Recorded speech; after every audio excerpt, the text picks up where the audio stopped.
दोस्तों हमारे पड़ोसी मुल्क भारत में एक ऐसा शहर भी मौजूद था कि जिसे शैतानपुरा के नाम से जाना जाता था। दोस्तों ये कोई ऐसा शहर नहीं था कि जहां शैतान रहता हो, बल्कि घटिया और शैतानी कामों की वजह से लोग इस शहर को शैतानपुरा के नाम से पुकारते थे। ये वो जगह थी कि जहां मुसलमानों ने हिंदुओं को शिकस्त दी और जहां खानदान गुलामा ने पहली मर्तबा मुसलमान रियासत की बुनियाद रखी। जहां एक तरफ इनका वक्त दीन इस्लाम के इशाअत में गुजरा तो वहीं दूसरी तरफ इनका बेशतर वक्त अय्याशी और मौज मस्ती में गुजरा। इनमें से कुछ हुक्मरानों ने तवाइफ और कनीज़ों के साथ अपना बिस्तर गर्म किया। इन हुक्मरानों की अय्याशियों का अंदाज़ा इस बात से लगाया जा सकता है कि इन्होंने ना सिर्फ अपनी सरपरस्ती में सरकारी सतह पर तवाइफों का कारोबार शुरू किया, बल्कि जिस्म फरोश औरतों के रेट भी मुकर्रर किए। मगर इन सब फहाशी के अड्डों में सबसे मशहूर होने वाला अड्डा शैतानपुरा था, जिसे सरकारी सरपरस्ती भी हासिल थी। दोस्तों इससे पहले कि हम वीडियो में मज़ीद आगे बढ़ें, तमाम नए आने वाले दोस्तों से गुजारिश है कि हमारे चैनल को सब्सक्राइब करते हुए साथ मौजूद बेल आइकन को भी दबा दें।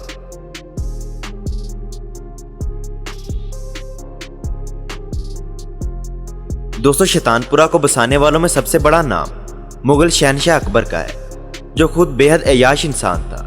याद रहे कि अकबर की असल बीवी तो जोधा बाई थी, लेकिन इसने अपनी हवस को पूरा करने के लिए मजीद 60 औरतों से निकाह कर रखा था।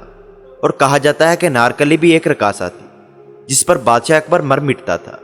शायद इसी बिना पर अकबर ने अपने बेटे जहांगीर को अनारकली से मोहब्बत करते हुए देखकर उसे दीवार में जिंदा गड़वा दिया।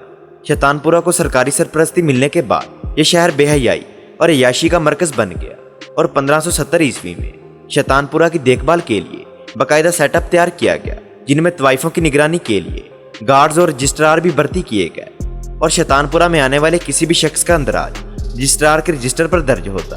और हैरानगी की बात तो ये है कि शैतानपुरा में किसी तवाइफ के साथ रात गुजारने की इजाज़त सिर्फ शाही खानदान के अमीर लोगों को होती, लेकिन इनको भी अपनी शामें रंगीन बनाने से पहले बादशाह से इजाज़त तलब करनी होती थी। और इस शहर में तवाइफों के चक्कर में सरेआम कत्ल भी होने लगे। तारीखदानों का कहना है कि बादशाह दीन इस्लाम की तबलीग छोड़कर बेहया और याशप्रस्त हो गया था, जिसके बाद शैतानपुरा के नाम से बसाए गए शहर में सरकारी तौर पर बेहयाई और अय्याशी के अड्डे खोल दिए गए, ताकि शैतान का काम आसान हो जाए और हर घर जिना और अय्याशी का अड्डा बन जाए। जब दीनी हलकों तक ये बात पहुंची तो उलमा कराम ने इस बेहयाई को रोकने के लिए काफ़ी जिद्दोजहद की, लेकिन अफसोस कि फिर भी ये काम ना रुक सका। और इतना ही नहीं, जिद्दोजहद करने वाले तमाम उलमा कराम को अब्दी नींद सुला दिया गया।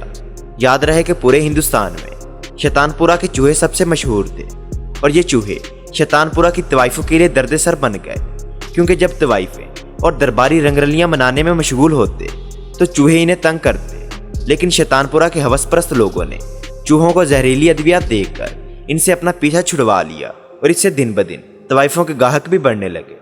दोस्तों हैरानगी की बात तो ये है कि इस दौर में शैतानपुरा के अखराजात भी इस तवाइफों के कमाए गए पैसों से पूरे किए जाते, क्योंकि नफसानी ख्वाहिशात के पुजारी कई अमीर लोग शैतानपुरा का रुख करते और मुंह मांगी दौलत लुटाकर अपनी हवस की आग बुझाते।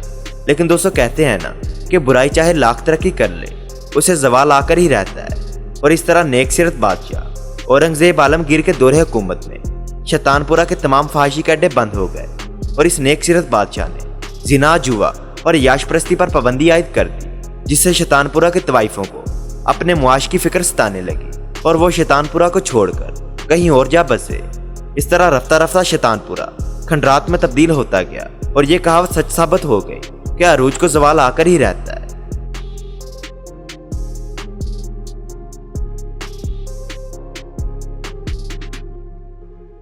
तो दोस्तों आज की इस वीडियो में बस इतना ही। कैसी लगी आपको ये वीडियो कमेंट्स बॉक्स में ज़रूर बताइएगा, और वीडियो पसंद आने की सूरत में वीडियो को लाइक करना और अपने दोस्तों के साथ शेयर करना ना भूलिएगा। और इसके अलावा मज़ीद ऐसी दिलचस्प वीडियोस वक्त पर देखने के लिए हमारे चैनल को सब्सक्राइब करते हुए साथ मौजूद बेल आइकन को भी दबा दें।